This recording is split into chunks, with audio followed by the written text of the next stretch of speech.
Halo semuanya, selamat datang kembali di video analisa harian XAUUSD bersama Amandana. Ini adalah analisa harian XAUUSD pada hari ini tanggal 1 November 2024 hari Jumat, dan ini adalah hari hanya untuk di minggu ini karena nanti malam kita akan ada NFP. Seperti biasa, jika kalian semua suka dengan videonya, jangan lupa like dulu videonya, subscribe bagi yang belum subscribe, hidupkan lonceng dan di-share ke yang lain. Oke, jadi kemarin itu wah, dropnya itu gila sih ya, dropnya gila banget. Kalian lihat ini dropnya dari 2773, dropnya crazy ya, this drop is a nut, gila banget lah kemarin itu ya. Jadi kemarin pada saat saya live Discord kemarin sama teman-temannya di Discord, saya bilang kalau mau masuk, kalau nggak kuat marketnya kemarin lagi drop banget, kalau ngelawan market lagi drop, sebaiknya cepet cut lossnya. Breakout level penting, cut loss. Kayak kemarin itu saya adain lagi ya di 2755, yang saya kira itu dia respect resistance all time high become supportnya ya. Awalnya sih profit ya, 2755 awalnya profit, naik sedikit sampai ke 56, kemudian drop lagi dan saya cut loss di 2750.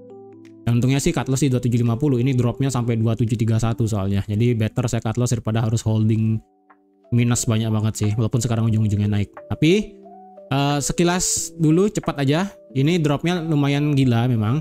Seperti halnya drop pada saat di tanggal 23 Oktober kemarin ya, ini gila banget dropnya. Jadi kalau berkaca pada ini, kalau kalian ingin buy sekarang, mau tidak mau kalian harus stop lossnya taruh di bawah 2708. Di Discord itu sudah saya kasih tahu, kalau yang mau swing sekarang ya, kalau dia mau swing sekarang ambil buy di sini, resikonya adalah 500 pip ya. Ini mengecualikan kejadian yang akan datang ya, election, NFP, FOMC. Ini mengecualikan kejadian tersebut. Jadi stop lossnya harus di bawah 2708, entah itu 2705 atau sekalian di bawah 2700.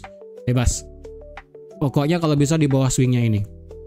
Oke, di bawah swingnya ini kalau ada yang mau nge-buy di sana, bisa dengan take profit, anggaplah misalnya SL-nya di 2705. Karena ini adalah 400 pip dari harga sekarang 2747.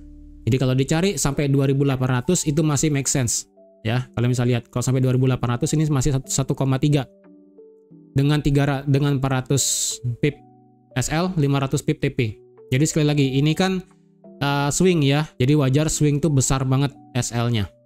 Kecuali itu adalah swing yang benar-benar masuk ke area support yang kuat sekali ya, weekly support dan sebagainya, itu kemungkinan SL-nya bisa kecil. Cuman di sini kan dropnya sudah lumayan. Jadi kalau ada yang mau swing, mengecualikan NFP nanti malam, election minggu depan, dan juga hari Kamis FOMC, silahkan dengan target open, terserah ya. Kalau masih berpandangan buy only. Untuk saat ini jujur saya masih berpandangan buy only. Ya, buy only dengan skenario buy yang paling drop di bawah. Dengan target sampai mana? Ya, terserah kalian. 2800 pertama juga boleh, atau nggak sampai 2850, atau nggak sampai 2900 ya, terserah. Intinya kalau kalian kuat dengan SL 400, 300, 500 pip, silahkan. Kalau nggak kuat sebaiknya jangan. Karena tidak semua orang itu bisa SL 400 pip. Apalagi ratusan pip, itu jarang banget. Oke, itu sekilas aja. Jadi otomatis ini marketnya sudah, wah ini ngelewatin banyak support sih ya, banyak banget ini lewat semua. Jadi kemarin pada saat di Discord juga sudah saya kasih alasannya why ini marketnya tidak respect sama sekali area-areanya ya, tidak respect sama sekali area-areanya. Jadi kalau dilihat kemarin itu marketnya terjadi yang namanya bukan perpindahan sih ya, lebih tepatnya sentimennya itu melepas aset yang berisiko. Kenapa? Karena kalau dilihat kemarin hasil dari data core PCE itu naik dari 0,2 ke 0,3. Kemudian tingkat penganggurannya dropnya ini nggak terlalu sih, tingkat pengangguran yang dilihat ya. Masalahnya adalah personal spending dan juga personal income. Nah, inilah yang dilihat kemarin, skenarionya adalah core PCE-nya naik 0,3, income naik 0,3, dan spending naik 0,5. Dengan demikian ada sedikit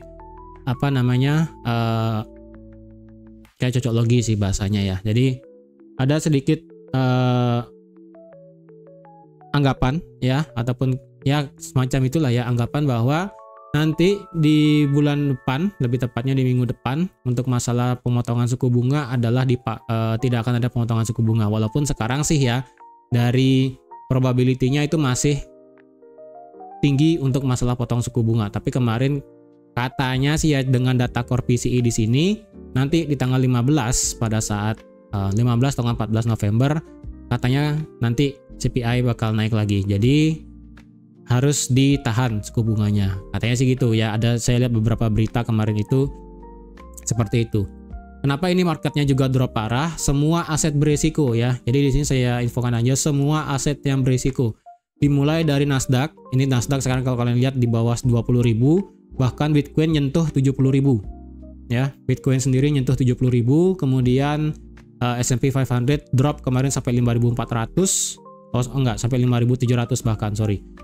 Sampai 5.700 ini dropnya parah. Kemudian US30 juga dropnya parah sampai 41.800. Semuanya drop.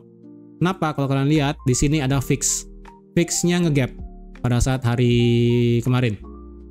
Ya, pada saat open ini marketnya langsung ngegap, gila banget sih ya. Ini marketnya ngegap, ketika ngegap marketnya New York Open langsung lari ke atas. Ini yang menyebabkan risk aset itu dijual. Ya, risk asetnya dijual dan sekarang pun ini fixnya di teritori 23, rada bahaya. Sebenarnya bukan aset safe haven yang naik karena kalau kalian lihat ini indeks dolarnya flat, bahkan cenderung turun.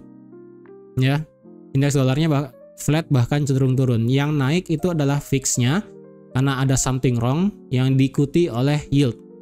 Kemarin yield itu pada saat kemarin malam pada saat saya live di Discord tuh yieldnya naik lumayan. Ya, di sini yieldnya langsung naik sampai ke 4,38%. Ya, yield yang 10 tahun dan yield yang 2 tahun juga itu langsung lompat. Faktornya sih lebih besar di fix sebenarnya, volatility indexnya di sini. Sudah ada gap, naik sampai di atas 20, bahkan sekarang kalau dilihat terakhir ini close-nya di 23. Kalau kalian lihat 23 itu cukup tinggi levelnya ya. Cukup tinggi levelnya yang terjadi itu di September 2024, kemudian 8 Oktober 2024. Jadi kalau dilihat 8 Oktober itu kalau kalian lihat ini kan drop nih 8 Oktobernya. Ya, fixnya itu sama-sama. Ya, ini 8 Oktober kalian lihat fixnya di puncak yang ada di harga 23. Kemudian di XAU ketika 8 Oktober itu dropnya sampai 2.600. Ya, ini kalian lihat sendiri. Nah, apakah mengulang kejadian kayak kemarin? Well, ini fixnya sih ada gap yang dimana seharusnya bakal bisa nutup. Jadi kalau fixnya naik ada something wrong sebenarnya. Yang dimana risk aset itu sedang tidak dilirik. Semua risk aset itu dijual kemarin gila-gilaan. Nggak tahu sih kenapa. Apakah hanya karena spekulasi ataupun anggapan bahwa inflasi bakal naik lagi sehingga nanti di minggu depan tidak ada pemotongan suku bunga? Apakah hanya itu saja? So far sih yang saya dapat cuma itu, ya. Tidak ada news yang bagaimana lagi. Kalau dibilang yieldnya naik, ya US 10 yang yieldnya naik, yang 2 tahun juga naik. Makanya goldnya ini dilepas gila-gilaan. Ya, goldnya dilepas gila-gilaan dari market New York Open drop 3 jam dan kalau kalian lihat H4-nya ini benar-benar parah sih. Ya, ini H4 1 H4 nih gede banget. Gede banget di sini. Berat kali untuk marketnya ini bisa naik sih sebenarnya. Ya. Untuk hari ini kita ada NFP. Jadi untuk sekarang NFP dan juga ada ASM Manufacturing PMI. Jadi kalau dilihat nanti malam saya pribadi itu pro terhadap tingkat pengangguran yang naik sebenarnya. Untuk NFP-nya sendiri, nah di sini bermasalah karena NFP sendiri itu jomplang banget perkiraannya. Ya, ini sih saya worry-nya mengulang kejadian kayak di mengulang kejadian yang di bulan lalu kalau nggak salah ya. Ini bulan lalu itu nih ya, di sini kan ini masih oke lah 114 164 keluarnya drop 114 ke 89 142 masih tipis. Nah di sini kalau di bulan lalu kan 159 sebelumnya, kemudian ekspektasi 147 keluarnya 254 ya. Ini bisa hampir 2 kali lipatnya. Nah, sekarang di sini kalau kalian lihat ekspektasinya, data sebelumnya 254.000. Nah, diekspektasikan 106. Itu jomplang banget ya, literally jauh sekali. bahkan itu minus 2 kalinya ya, minus 2 kalinya. Ini saya ngerti kenapa orang-orang di sini yang disurvei sampai beda banget perbedaan, besar banget perbedaannya. Bahkan dari segi trading ekonomiknya di sini juga lumayan ya, konsensusnya itu 113, forecastnya 180.000. Ini forecast dan juga konsensus sama-sama 100.000, nggak ada yang 200.000.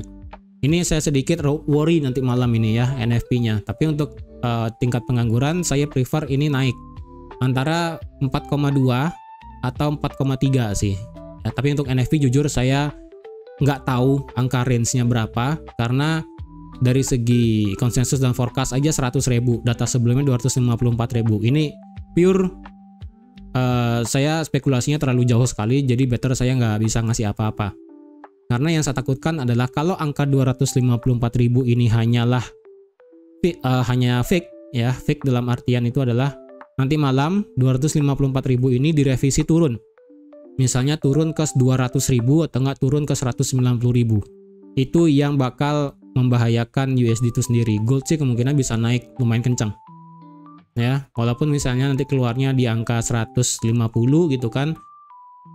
150 yang dimana berarti secara data di Forex Factory itu di atas konsensus, dan juga di trading ekonomi juga di atas konsensus, semuanya di atas konsensus. Tapi kalau data sebelumnya itu direvisi turun di bawah 200.000, itu saya rasa bakal menggila sih ya. Awalnya naik, kemudian drop lagi, baru kemudian tingkat penganggurannya dilihat 4,1 atau 4,2. Kalau sampai keluar 4% ya, USD pure menguat karena ekspektasi pemotongan suku bunga akan dinaikkan lagi ya. Anggapan bahwa pemotongan suku bunga tidak akan terjadi di bulan November, akan dinaikkan lagi isunya lah, bahasa kayak gitulah ya. Kalau sampai keluarnya 4%, itu akan menguatkan USD. 4% 3,9 itu akan menguat. Tapi kalau keluarnya 4,2, ya udah anggapan bahwa market itu perlu potong suku bunga akan terjadi. Ya. Terus di sini juga ada yang cukup jomplang adalah dari manufacturing payrolls. Jadi kalau dilihat manufacturing payrolls di sini kan data sebelumnya minus 7.000. Nah, konsensusnya dan juga forecast ini jauh banget, buset. Minus 28.000 dan minus 35.000. Literally jauh. Kemudian non-farm payroll private juga jauh sekali. 223.000. Konsensusnya 90 dan forecastnya 160.000. Jujur ini jauh sekali. Untuk yang government sih di sini nggak terlalu jauh ya, 31 ke 20. Untuk tingkat pendapatan rata-rata per jam juga nggak terlalu jomplang. Ya, yang per jam bulanan itu ya turun sedikit ke 0,3, tapi kalau dilihat dari data kemarin kan personal income-nya itu naik dari 0,2 ke 0,3 kalau nggak salah ya. Ya, dari 0,2 ke 0,3, berarti untuk nanti malam sih di sini income-nya saya rasa flat 0,4 atau 0,3 turun sedikit. Kemudian hourly earning year on year-nya diperkirakan akan flat di angka 4%. Jadi dari segi pendapatan rata-rata per jam dan juga tingkat pengangguran ini masih bisa lah kita hitung-hitung. Nah, tenaga kerjanya ini ya, sekali lagi tenaga kerja ini sedikit susah ya, jomplang banget. NFP sendiri ini angkanya jauh, manufacturing payrolls-nya juga jauh, non-farm payroll private juga jauh perbedaan angkanya. Itu literally wah bahaya banget sih, bahaya banget. Kemudian nanti malam kita ada ISM Manufacturing PMI. Seperti biasa ya, Manufacturing PMI itu kan masih drop di bawah 50. Ya, jadi kalau ini keluar nanti malam masih di bawah 50, saya rasa belum akan terlalu berdampak apa-apa sih. Ya. Kalau keluarnya 48 itu ya oke lah menguatkan USD, hanya saja tidak akan terlalu. Apalagi kalau keluarnya sampai 46. Itu bahaya sih. Kalau keluar sampai 46 atau 47 pas, itu bahaya. USD benar-benar bisa hancur lumayan. Ya, jadi untuk NFP sendiri angkanya jujur saya nggak bisa kasih, cuman dari segi pendapatan rata-rata per jam ini flat ya, kemungkinan hasilnya akan hitam. Kemudian tingkat pengangguran itu saya prefer naik ke 4,2. Untuk NFP sekali lagi saya nggak tahu nih angkanya berapa, range-nya terlalu panjang, terlalu lebar, jadi saya nggak bisa ngasih berapa angkanya di sini. Ya, tapi intinya tingkat pengangguran kemungkinan akan naik. Itu aja. Oke. Nah, sekarang secara apa namanya, ini saya hapus sih kalau gitu ya. Ini sudah tidak berlaku ini area-areanya. Kita lihat secara teknikal sekarang ya. Ini 1618 Fibo extension sih benar-benar di respect luar biasa sih jujur. Kena 2790 langsung balik kanan bubar. Dan monthly pun kalau dilihat di sini ya close monthly-nya itu di bawah 2750 sih. Aduh, nanggung banget sumpah ya. Nanggung lagi 3, ini close candle-nya kemarin di berapa ya? 2743. 2750 itu berarti sisa lagi 70 pip ya, ya 60 pip sekian lah ya, 60 pip sekian. Ya tipis banget lah ya, tipis banget. Tapi ya mau dikata gitu kan. Ternyata close-nya di bawah 2750. Jadi secara monthly sih di sini rada berat untuk saya bisa ngasih tahu, apalagi monthly sekarang ya, kita ada NFP, minggu depan election dan juga FOMC. Di sini belum bisa saya prediksikan mau kemana nih arahnya, apakah naik dulu atau turun dulu mau naik. Kalaupun dia turun, ingat masih punya psikologi level di level 2700 ya.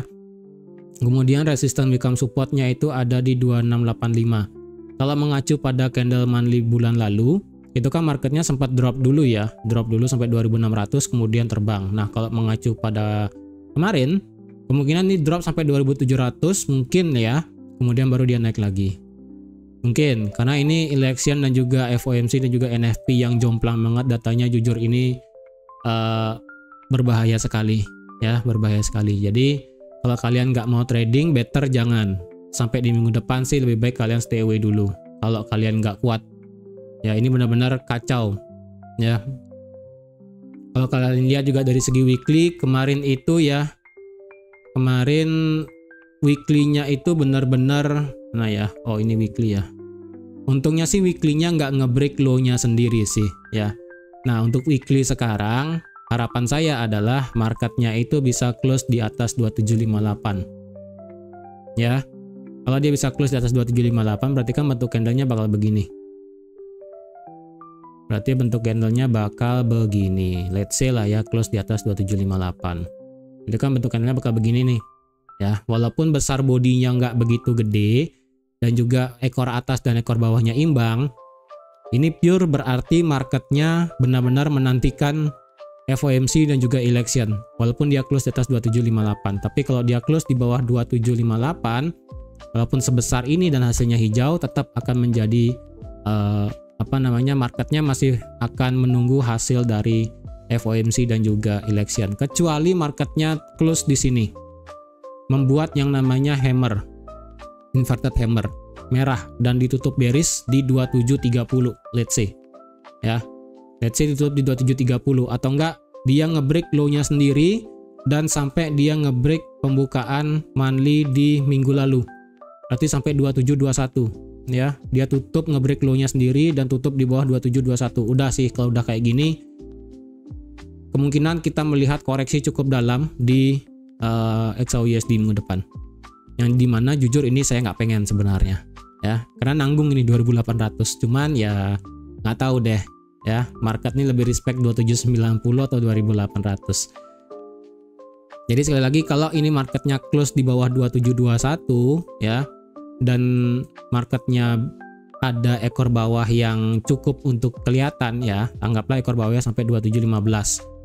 Kemungkinan di minggu depan kita pure melihat koreksi lumayan di XAUUSD. Tapi kalau hanya close-nya di sini masih di atas 2730 ya, close-nya masih di atas 2730, let's say di 2740, pokoknya besaran bodinya adalah kecil ya, besaran bodinya anggaplah sebesar ini, tapi ini kan merah.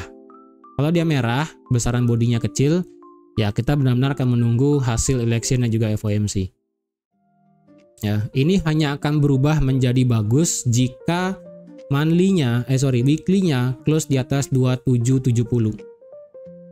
Kalau monthly close di atas 2770, let's say di 2775 atau enggak 2780, atau paling gilanya adalah 2800. Ya memang sih apapun bisa terjadi ya. Kalau dari harga sekarang sampai 2800 kan 500 pip. Siapa tahu NFP-nya naik 500 pip, bonus ya kan. Yang dimana rada berat sebenarnya, cuman kalau NFP nanti malam ini keluarnya 100.000 sih dan tingkat pengangguran 4,2, saya rasa itu cukup untuk membuat XAUUSD naik sampai 2780 bahkan sampai 2790. Ini make sense aja lah ya, kita berbicara pergerakan normal. Kalau misalnya close di atas 2770, let's say 2775, ini saya prefer kita masih bisa nge-buy di XAUUSD karena ekor atas lebih kecil dibandingkan dengan ekor bawahnya, seperti yang terjadi di minggu lalu. Ya, kalau close-nya seperti ini di atas 2770. Kalau dia close di bawah 2770, let's say di 67, 65 dan sebagainya, walaupun dia close di atas 2750, saya rasa itu masih kondisinya berat untuk tetap ambil buy. Better kita tunggu election dan tunggu FOMC. Ya, jadi sekali lagi batasnya adalah 2770 sebagai batas atas kalau bisa close. Kemudian adalah batas di bawahnya adalah resistannya di sini, all time high-nya 2758. Kemudian di bawahnya adalah di 2730. Ya. Kalau close-nya di 2730 di sini memang kelihatannya hammer kan panjang banget di sini. Ya, tapi saya rasa kita masih bisa nge-buy tipis walaupun konotasinya sih denotasinya itu kita akan melihat penurunan karena bentukan candlenya kan seperti hammer. Kalau sampai 2730 close-nya ya kita melihat bearish sih. Tapi close-nya di atas 2730, let's say 2740, doji seperti ini ya rada berat. Intinya kalau close-nya doji hati-hati. Ya, kalau close-nya doji di sini dan di sini 2755 doji, kemudian 2737 doji, ini hati-hati, berat untuk ambil posisi di minggu depan. Better sekalian bearish sekalian, hammer sekalian, inverted hammer. Kalau dia mau bullish sekalian, bodinya gede. Udah enak. Itu sih yang saya inginkan harapannya ya. Harapannya seperti itu. Jadi kita tunggu ini weekly-nya seperti apa. Kemudian dari segi daily. Nah, dari segi daily, marketnya ini dia memang bisa dibilang engulfing ya. Dia mengengulf seluruh candle dan bahkan 2 candle sebelumnya. Jadi kalau bisa dikatakan ini candle di hari Selasa, Rabu, kemudian candle di hari Selasa, dropnya parah banget ya. Dan bahkan juga dia ngebreak all time high juga ya kan. Close candle all time high di 2748 dan dia close-nya itu di 2743. Jadi tendensinya sih ya ini kecenderungannya bisa lanjut turun. Apakah ini bisa dikategorikan sebagai supply all time high daily? Belum. Kenapa? Karena ini marketnya datang dari sini kalau dilihat dari daily. Ya. Marketnya itu datang dari sini, dari ekor-ekor yang panjang di sini, lebih tepatnya ekor yang ada di sini. Kalau nanti ini penurunannya terjadi dan break ngelewatin 2708, makanya tadi saya katakan kalau ada swing buy, SL-nya taruh di 2708-nya. Dimana berarti kalau dia ngebreak low-nya terakhir di sini, otomatis ini berubah menjadi yang namanya supply all time high. Ya, hati-hati. Tapi kalau selama ini tidak di break swing-nya, belum bisa dikatakan sebagai supply all time high. Tapi secara daily bentukan candle sih potensialnya ini supply all time high di daily ya. Jadi kalau kalian ingin masih bisa nge-sell ini ada peluangnya ya, ada peluangnya. Cuman better tunggu news keluar. Kalau saya sih gitu ya, better news keluar baru bisa ambil posisi dengan lebih aman. Kalau dari segi daily ini kalau dilihat supportnya sih ini resisten ya, ini resisten, kemudian supportnya itu di sini. Jadi kita masih punya apa ya bahasanya? Ini support ya, ini support daily yang dimulai dari 2714 sampai 2708. Kemudian inilah support become resistant, resistant become ya resistant sih intinya ya, resistant juga yang ada di daily juga. Nah sebentar, apakah ini terjadi divergent? Coba kita buka dulu ya. Apakah ini terjadi divergent? Tipis banget sih. Tidak bisa dikategorikan sebagai divergent karena ini kan high-nya di sini. Karena kalau high-nya di sini itu RSI-nya kepotong ya, RSI-nya sudah di bawah duluan.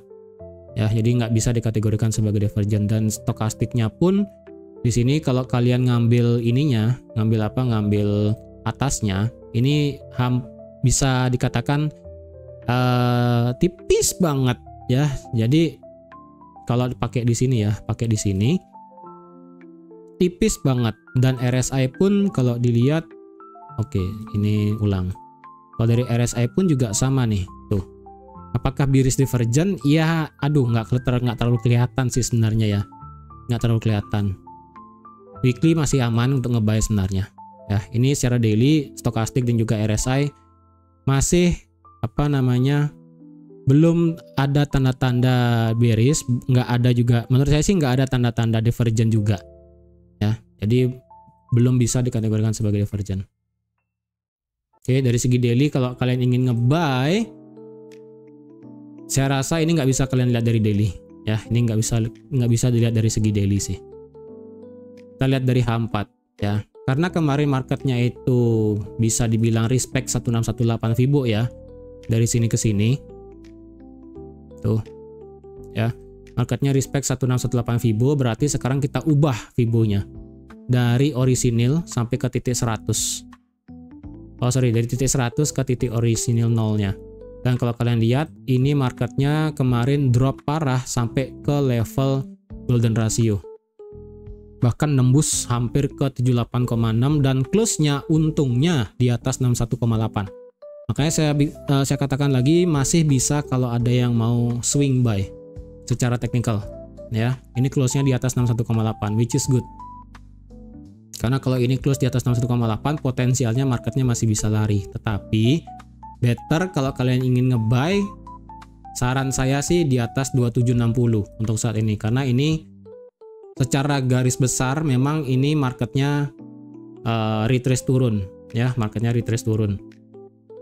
Secara garis besar ini memang masih naik. Tapi kalau dibalik Fibonya ya, dari sini sampai sini, nah ini kan berarti 50%-nya kan 2760. Makanya kalau kalian ingin nge-buy, better di atas 2760 aja nanti ya. Dengan 2760 kalian masih bisa dapat space sampai 61,8 sampai di golden ratio-nya di sini. Itu sampai di golden ratio masih oke lah ya, masih bisa ditolerir untuk kalian bisa nge-buy. Jadi hati-hati ya. Untuk sekarang sih Fibonya bisa dipakai ini untuk kalian mengukur apakah marketnya bakal respect area ini atau enggak. Dan semisalnya marketnya mau buat all time high hari ini ya, anything can happen. Kalau misalnya marketnya kebelet buat all time high pada hari ini gitu kan ya, 1272 ada di 2806, 25 ya, 2806 lah let's say ya. Sekali lagi, ini Fibonya belum valid, karena sekali lagi Fibo valid harus ngebreak antara 0 atau 100 baru valid. Kemudian 1618 ada di 2826 ya, 2826 26 28 26 25 sih, karena itu kayaknya terlalu jauh nih.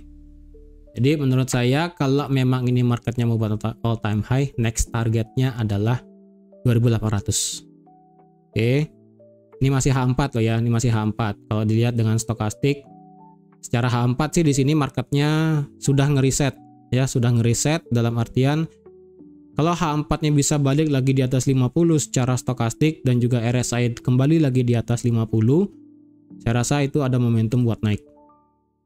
Ya, ada momentumnya. Untuk sekarang sih belum ada tanda-tanda yang naik sebenarnya di sini ya.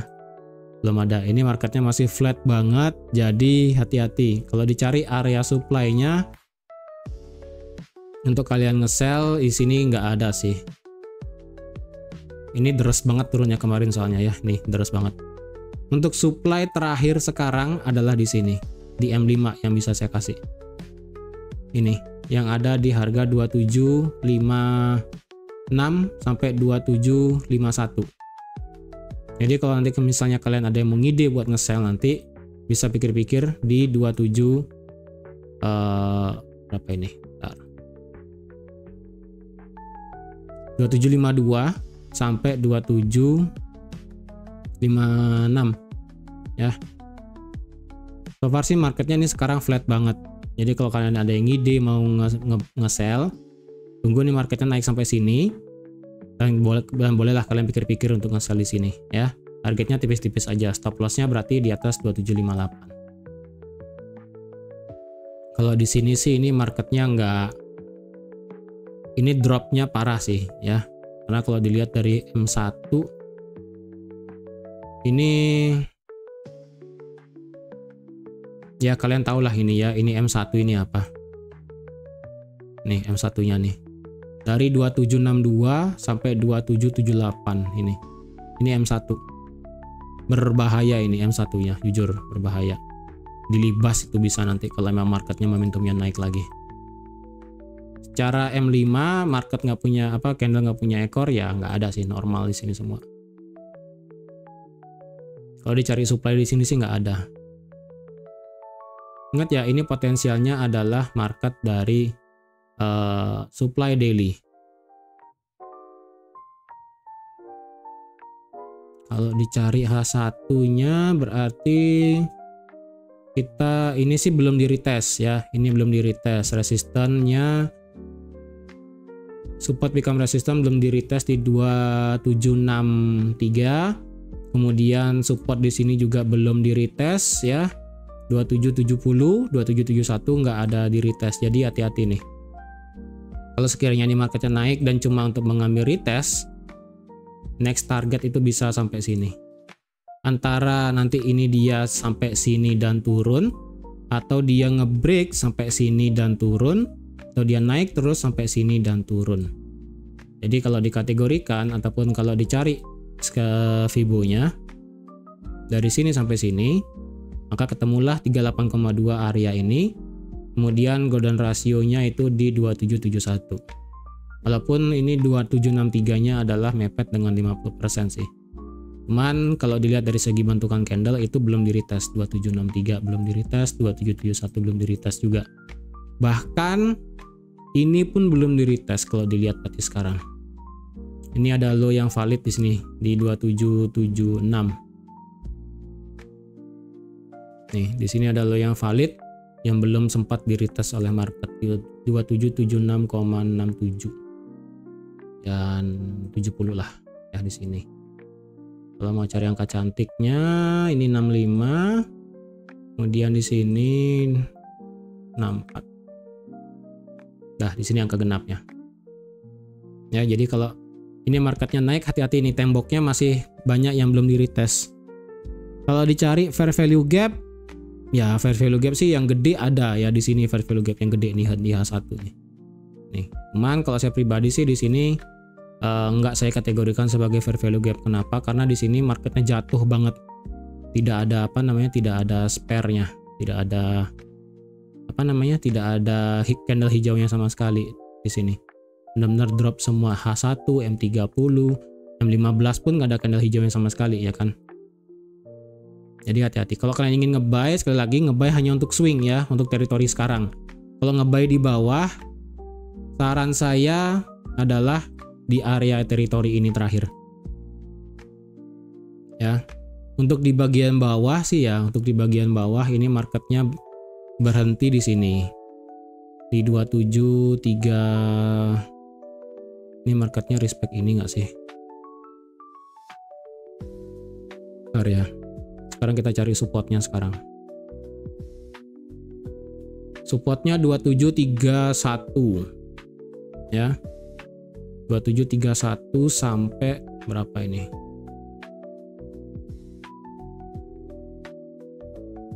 2727. Ini sih supportnya. Cuman ini supportnya sih sudah nggak bagus ya, karena ini sudah di break, dari tes berkali-kali juga. Cuman ini perlu tahu aja ada supportnya. Kemudian kalau itu lewat, ada H4 sih di sini kecil. Ada H4-nya di sini sampai H1-nya.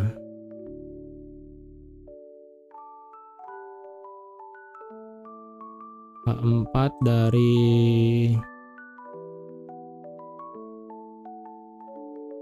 H4 nggak kelihatan sih.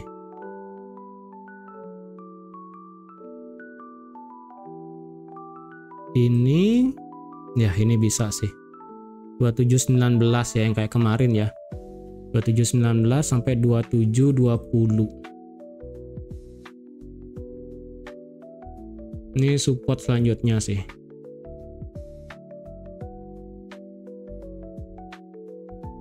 Kalau H4 ya H4 sih 2719 dan 2790. M30-nya kalau dicari demand sisa ini doang sih. Cuman ini demandnya saya rasa tidak akan terlalu menguat, tidak akan terlalu bikin market mantul jauh sih. Jadi hati-hati ya, jangan kalau ada yang mau nge-buy di sini itu hanya berlaku untuk swing.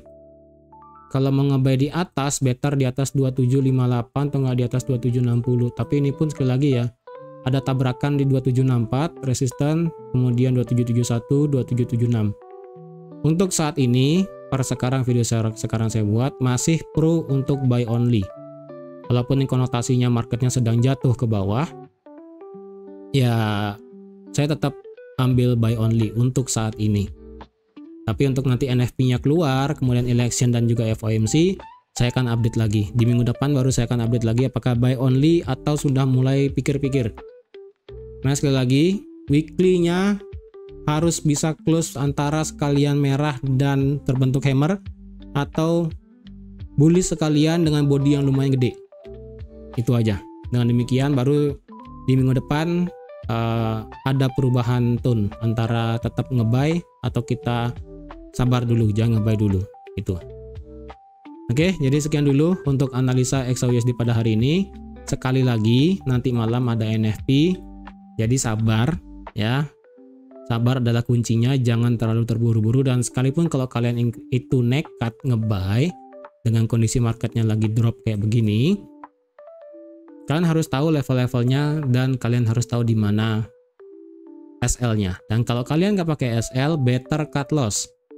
Kalau saya, karena kemarin itu di 2755 tanpa konfirmasi sama sekali, ya 2755 itu nggak ada konfirmasi sama sekali, akhirnya saya melakukan cut loss ketika market turun sampai 2750.